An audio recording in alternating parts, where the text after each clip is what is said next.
it was never acted upon. Was not acted. Yes, because it's like a midnight deal. Kasi palabas na naman yung administration. And I don't think they were inclined to do that. I don't think they were inclined to do Pero that. ano magiging plan natin? Paano yung demolish Well, all of us, syempre the Ombudsman will be informed of all of these developments. It's our duty to inform the Ombudsman of all of these developments because apparently some of them are not within legal bounds. Some laws were probably have been violated by some of these supposed projects. By the way, that was supposed to be a treasure hunt for Yamashita Treasure. Originally, I was told by Director General Bantag about it, and I told him to stop it.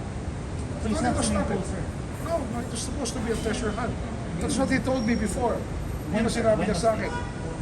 So maybe sometime August or September, he told me. Anong basis niya, sir, for saying that? Sinabi niya sa akin bilang na sinabi niya, he opened up to me about it. And I told him, huwag mo nang gawin yan. Did he have any permit? Did he need to ask? I don't know. Because I have so much on my hands. I cannot inspect every inch of square ground in Bilibid. Marami naman tayong trabaho dito. We have 10 agencies under the DOJ. Ano yan 2020, 2021 yan.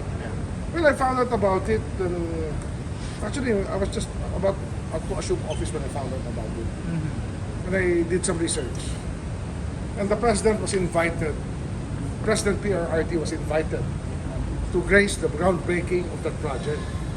So, as usual, the system is for the presidential management staff to do the completed staff work.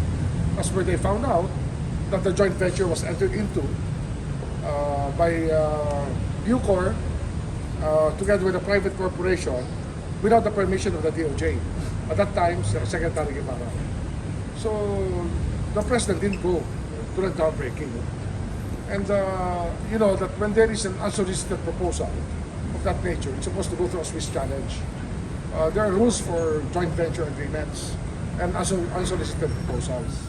Wala, I cannot accept that because, first of all, I do not want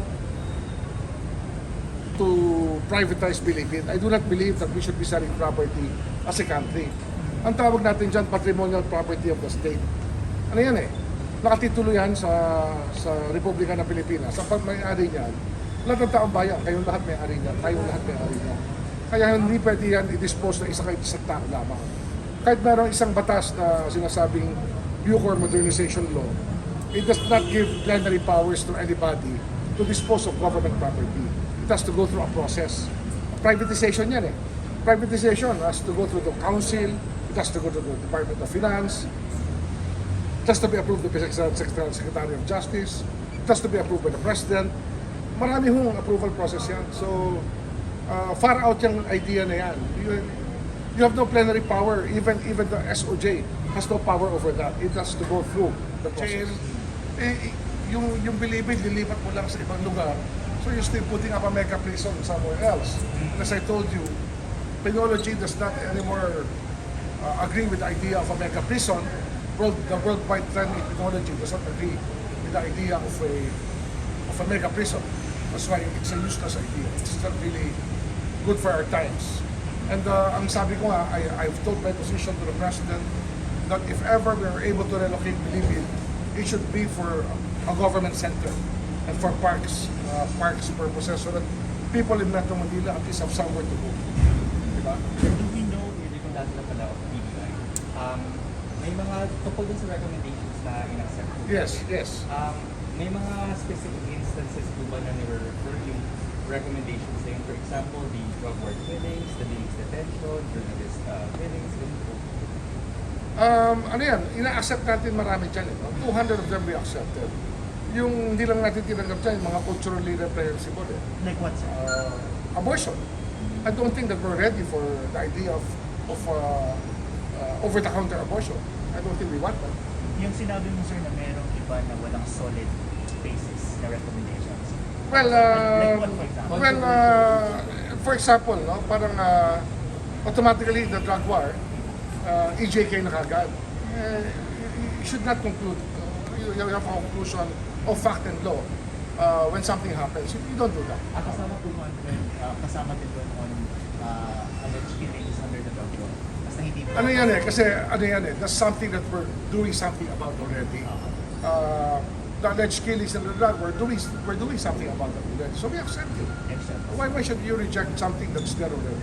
So aside from the drug war, may mahiga po sa mga media po that ginagamit po information. Marami. I don't have the list right now. I'd like to show you the list when they, kasi we have until I think December to submit our position on everyone. Pero sir, ask ko na lang po na after accepting these recommendations, ano po yung next step natin? Well, we worked on it. Kasi some of them, actually most of them are in process already. That's why we accept them. Some of them do not even know that we're already doing it. Some of them don't even know that we already ratified some of the treaties. But just the same, we accept them. Sir, 200 more than the same previous 100 lang yung isa. Now, 200 recommendations. Is this a sign that the administration is going to be more open to the international community? I think that's very obvious. We're more open now. Yeah. More invitations? They're telling us to rejoin the ICC, their recommendation. And that's already something that you have to consult every sector now about. Yeah, I have to consult the former President Duterte, I have to consult the Senate, I have to consult everybody who wishes to look into the ICC, rejoining the ICC. Because as far as we are concerned, we're not Sudan or we're not an African country in Congo that has no government running the show. Diba? Ano yan eh? You always think about if it's practical, necessary, or beneficial for your country. You do not jump in and say, because they said I'll do it. No, you don't do that. Pero sir, as a similar topic, similar issue, I cannot say all. Press freedom. press freedom. I think we have the freest press in the world. I think you know that. Diba? Sec, balik lang ako kay Bantag. Hindi formally ask the president to dismiss the When I have the chance, it's not very urgent to me right now. Because he's still under preventive suspension anyway. And that automatically gives him a hold or departure order because he cannot travel without a travel permit when you are a member of government. Diba? So there's a convenience to it. And you're subject to the laws of this country.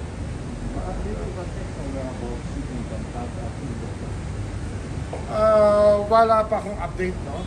I think they're still voting. I don't see any reason for them to leave. Or there are no travel records. That's no obvious. The 201 file, in his employment record, will be the one to give you where his last known address is. Would you want to answer, sir, some of the allegations of Director Gerald? For example, yung video daw ni Sinabi. Hindi, ito yan. Name calling is the name of the game. No? I do not engage in that. I think at our level here, we do not do that. And I don't think media should even give it at the time of day for people to go name calling. Let's elevate the profession to a better level. Walang ganun lang. Specific allegations, sir, like yung kumuha na ng video was under the instruction, hindi daw si Sinabi. Ano yun eh? Prove it. Diba? Wala naman eh. These are bare allegations of it. I don't wanna say it. Sir, yung palayain na video. I have no knowledge of that. Per man ago. Well, we tried talking to him about siyempre, sinubukan natin kausapin. Ayaw niya mag-cooperate. Pero hindi So siya far, tinutukoy- wala. Hindi siya tinutukoy ni Gerald. No, his name was mentioned by another informant. That's why we picked him up. That's why we asked to talk to him. But he hasn't given he hasn't shown any cooperation or knowledge. Sabi niya wala siyang knowledge. Well, we can find out. But what did that informant say about this informant? Ano ba supposedly involved? Batangas group. Kasi from Batangas ako. Yeah. So that's it lang, walang anything else? Yeah, something like Batangas Group, Dimakulangan Brothers, former handlers of Dimakulangan, prior when they were still at large. Sir, marami po na-discover si DG Katapa ngayon sa NCP. Isa nga daw po yung sa... We expect more. Yung na allegedly for patrolling, yung sa WA for pest control. Ano yan, there's a Latin term for that. receive sa Lokitu. Sir, ano masasabi mo sa The sinabi? thing speaks for itself. Sir, ano masasabi mo sa sinabi sa authority? Baka yung mga testimony at Bakit? Why not? Why not? Kasi daw- It's the job of the prosecution Sir, kanya. to present the evidence and the speculative. Sir, merong future while in custody. Is that something that you will look into? Of course, those are serious allegations. A person, even if he's deprived of liberty, does not lose all his rights. Maybe you will not have the right to communication. You cannot use a telephone inside. Maraming curtailment of right na legal, pero hindi lahat ng rights mo mawawala. And torture definitely is a right that nobody loses for the rest of his life, for anybody. So you will be meeting them with ICC, representatives of International Committee of the Red Cross? Yes, my staff has scheduled a meeting. If it's my equivalent, I will talk to them. But if it's not my equivalent in rank, I leave it to the other secretaries to do. Sir, dun pa rin sa kay Bantag, next week po yung PI for him. Pero ngayon pa lang sir, sinabi na niya na kung magka-arrest warrant, hindi po siya mag-surrender as long as he's withholding. Well, up to him. His lawyers know better. He should ask his lawyers what he should do. Pero sir, ito pong nakita natin na yung tungkol dun sa JPA and all the other things. Simula pa lang ba ito? Parang hindi ko lang Hindi, matagal na yung JVA na yan eh. Kasi nga, nangyari yan during the past administration. Hindi ko binigyan ng pansin yan kahit kailan eh. There were attempts to task me to amend the JVA so that they can still get stuck in something. No. It's not for me. Not for me. Kasi gusto ko yan, maging government center, ang Bilibid. Alam niyo, napakahirap bumili ng lupa para sa gobyerno. So ma-decongest ang BuCor dito sa Muntinlupa habang ginagawa natin ang regionalization. We just want everything to be better to improve the conditions of confinement of all of these persons deprived of liberty. But that will be a targeted government project. Walang private project. Walang private partner ron. Of course, there are proposals to privatize jail management, but I will not go for that yet. I think it's too early for this country to think about it. But if there are proposals, we look at it. Again, if that's the trend around the world, we look at how they're performing, if it's worth our money.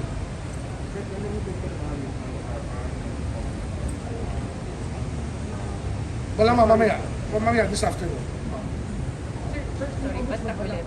An investigation. Papailan nyo research sa ombuds. We will cooperate. Whatever documents that are here, but it was never submitted to the DOJ kasi it was done as an independent republic of BuCor, dealing with the private sector. Hindi niya sinama ang DOJ noon, tsaka hindi niya rin sinama ang Office of the President, hindi niya sinama ang Department of Finance. Wala pa. I just came home last night. Sir, sinasabi ni General Bantag so many things. No? Pero sina-challenge din po niya kayo to resign that allegedly mananalo mo kayong moral offense. I won't even answer. Kasi Yamashita Treasure, Yes, that's what he told me. May nakita. I don't know. Anong reaction niyo nung sinabi niya yun sa inyo? Yeah, kasi ridiculous nga eh. Tsaka, you're wasting government time and money eh, di ba? Hindi ko alam kung government time and money ginamit niya, pero ridiculous para sa akin. You're not there to seek for treasure, you're there to run the corrections department. Pero how long na sir? Kasi ang sinasabi 6 months ago, pero sa lalim ng Hindi ko alam eh. Hindi ko alam. Actually, I have no idea. We were too busy with other things, believe me. This department has so much to handle. Alam niyo naman yan eh. Tatakot lang po kayo.